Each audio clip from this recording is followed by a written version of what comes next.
شکستہ ہے، غربت شکستہ ہے، خاتون کوئی غم سے یوں چور نہیں دیکھی، ایسی کوئی دنیا میں مستور نہیں دیکھی، 18 برس میں ہی لگتی جو ضعیفہ ہے۔ بسم اللہ الرحمن الرحیم، وصلی اللہ علی سیدنا و نبینا و آلہ طیبین الطاہرین، اما بعد، بسم اللہ الرحمن الرحیم، انا اعطیناک الکوثر فصل لربک وانحر ان شانئک هو الابتر۔ السلام علیکم ورحمۃ اللہ وبرکاتہ۔ سامعین گرامی قدر، یہ ایام فاطمیہ ہیں، یہ وہ ایام ہیں جو مختص ہے، مخصوص ہے صدیقۃ طاہرہ ام الائمہ حضرت فاطمہ الزہرا سلام اللہ علیہا سے، اور ہمیں اس ٹائم عزادار رہنا چاہیے، چونکہ ہمارا امام بقیت اللہ ارواحنا فدا عزادار ہے، وہ صاحب عزا ہے، وہ اصلی عزادار ہے، لہٰذا گھر گھر ایام عزا کا سلسلہ اور اہتمام ہونا چاہیے، اور ہر گھر میں مجلس عزا بعنوان حضرت زہرا، شہادت حضرت زہرا، جو کہ واقعاً مظلوم ترین شہادت ہے، اس کو برگزار کرنا چاہیے اور انعقاد کرنا چاہیے۔ میرا جو موضوع ہے وہ سورہ کوثر ہے، جو کہ قرآن کا چھوٹا ترین سورہ ہے اور پرمعنی ترین سورہ ہے، جو کہ آج بھی زندہ ہے اور لوگوں سے جو بھی قرآن پڑھتے ہیں انہیں اشارہ کرتا ہے اپنی طرف۔ سورہ کوثر کا معنی تو یوں ہے، اے نبی، ہم نے تمہیں کوثر عنایت کیا ہے، عطا کیا ہے، پس تم اپنے پروردگار کی عبادت کرو، یعنی نماز پڑھو اور قربانی ادا کرو،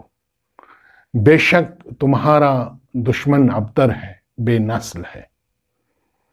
جب مکے کی گلی گلی، چوراہے چوراہے، نکڑ نکڑ پہ اسلام کا چرچا ہو رہا تھا اور اسلام پھیل رہا تھا، یہ اس زمانے کی بات ہے، اور شان نزول بھی میں اس کا بیان کروں۔ جب اسلام تیزی سے پھیل رہا تھا اور رسول اللہ صلی اللہ علیہ وآلہ وسلم کا فرزند وفات کر گیا اور رسول کے یہاں کوئی اولاد نہیں تھی، تو عاص ابن وائل نے کفار قریش سے، کفار مکہ سے یہ کہا، تم گھبراؤ مت اسلام کے پھیلنے سے، نبی کے یہاں تو کوئی اولاد ہی نہیں ہے،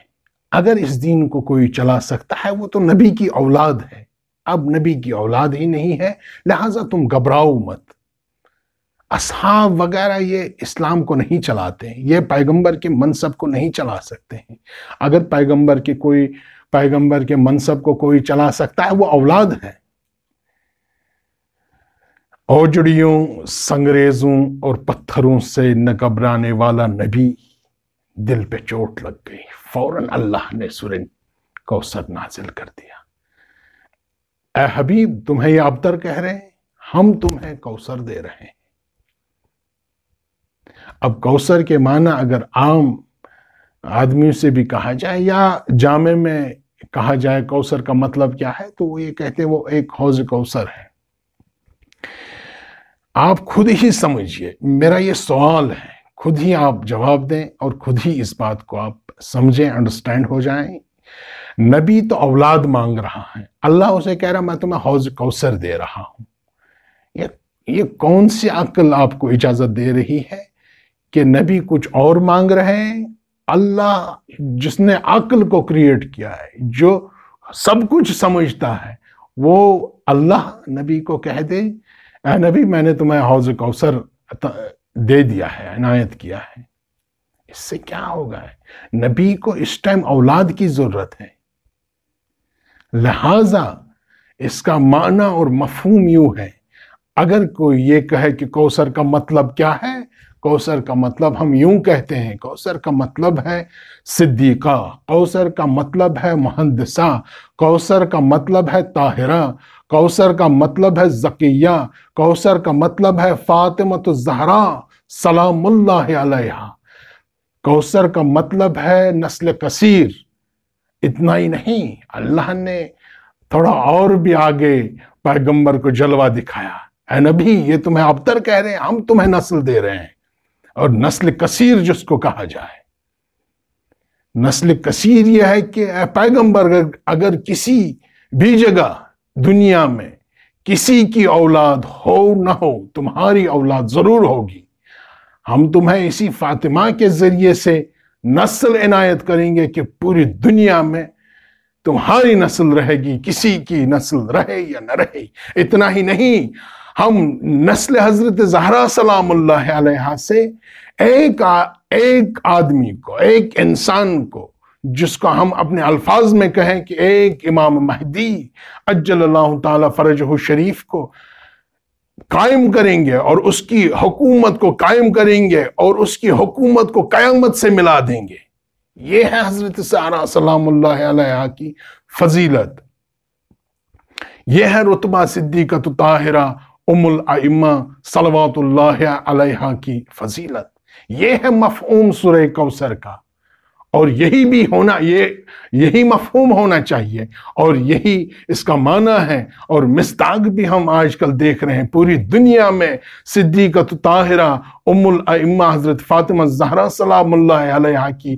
اولاد ہے، اور پوری دنیا میں صدیقۃ طاہرہ ام الائمہ حضرت فاطمہ الزہرا سلام اللہ علیہا کی اولاد حکومت کر رہی ہے۔ آپ نے دیکھا ہوگا، آپ نے ملاحظہ کیا ہوگا، جب امام سستانی نے فتوی جہاد دیا، آپ نے دیکھا ہوگا، جب امام خمینی نے فتویٰ دیا، جب حالانکہ امام خامنہی جب کوئی مسئلہ آتا ہے تو یہ لوگ حکمرانی کرتے ہیں پوری دنیا میں۔ یہی تو نسل ہے صدیقۃ طاہرہ ام الائمہ حضرت فاطمہ الزہرا سلام اللہ علیہا کی، یہی تو پیغمبر نے مانگا تھا۔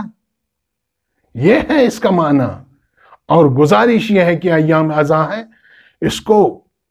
واقعاً دل کی گہرائی سے اس کو سمجھیں، اس کو مطالعہ کریں، اور مجلسوں میں آئیں، مجلسوں میں جائیں، معرفت حضرت زہرا سلام اللہ علیہا کو دریافت کریں، حاصل کریں، تاکہ امام زمانہ عجل اللہ تعالی فرجہ شریف ہم سے راضی ہوں، اور ہم اس کے عزا میں ہم شامل اور شریک ہیں، چونکہ ان کی ام الائمہ حضرت زہرا سلام اللہ علیہا کی شہادت کے ایام ہیں، لہٰذا ہم ان کی خدمت میں بھی،